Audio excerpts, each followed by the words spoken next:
வணக்கம். வாழ்க வளமுடன். புத்தாண்டு ஜனவரி 1, 2026. புதிதாக ஏதாவது படிக்க வேண்டும், தெரிந்து கொள்ள வேண்டும் என்ற நோக்கில் வலைதளங்களை பார்த்து கொண்டு இருக்கும்போது ஒரு நல்ல பதிவு. ஸ்பெயின் நாட்டில் ஒரு சிற்பம், அந்த சிற்பத்தோட பெயர் லா முஜேர் கியூ நுன்கா இசோ நாடா. லா முஜேர் கியூ நுன்கா இசோ நாடா என்று அழைக்கப்படும் ஒரு சிற்பம் ஸ்பெயினில் இருக்குது. இதற்கு என்ன அர்த்தம்? இந்த பேருக்கு என்னன்னா, எதையும் செய்யாத பெண் என்று பொருள்படும்.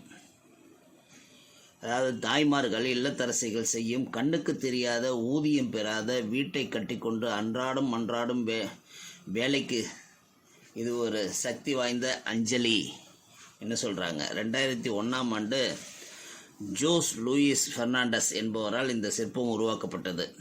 ஒரு சலவை இயந்திரம், ஒரு வாளி, ஒரு துடைப்பம் மற்றும் பிற வீட்டுப் பொருட்களை முதுகில் சுமந்து வைத்திருக்கும் கனமான சுமையை சுமக்கும் ஒரு பெண்ணை சித்தரிக்கிறது இந்த சிற்பம்.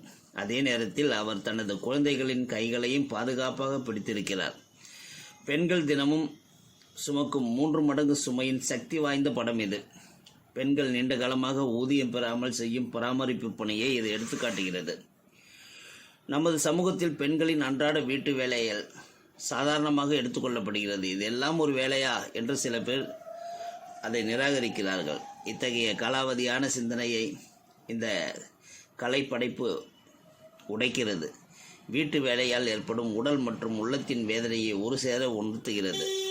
தாய்மார்கள், இல்லத்தரசிகளின் பங்களிப்புகள் பெரும்பாலும் மறைக்கப்பட்டே இருக்கும்.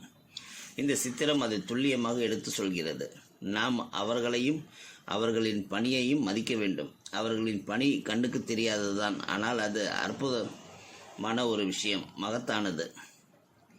கண்டிப்பாக அது பாராட்டப்பட வேண்டிய ஒன்று. வீடு பெண்களுக்கு சொந்தமானது என்று குர்ஆனில் சொல்லியிருக்கிறதா சொல்கிறாங்க. அல்லாஹ் சொல்லியிருக்கிறாருன்னு சொல்கிறாங்க. பெண்களை அவர்கள் இல்லங்களில் அவர்களின் கம்ஃபோர்ட் ஜோனில் அவங்கள வைக்கணும்னு சொல்லியிருக்கிறாங்க. அதனால்தான் அவர்கள் இல்லத்தரசிகள் என்று அழைக்கப்படுகிறார்கள். இது கொஞ்சம் பெண்ணியம் பேசுகிறவர்களுக்கு பிடிக்காமல் கூட போகும். இருந்தாலும் இல்லத்தரசிகளாக இருக்கும் இல்லங்கள் மகிழ்வுடன் இருக்கும் என்பது எனது கருத்து. சந்தோஷம் அங்கே கண்டிப்பாக இருக்கும். இல்லத்தரசிகளால் ஆளப்படும் வீடுகள் நல்ல மகிழ்வான ஒரு வாழ்விடமாக இருக்கும் என்பது என்னோட கருத்தும் கூட. வாழ்க வளமுடன், நலமே சூழ்க.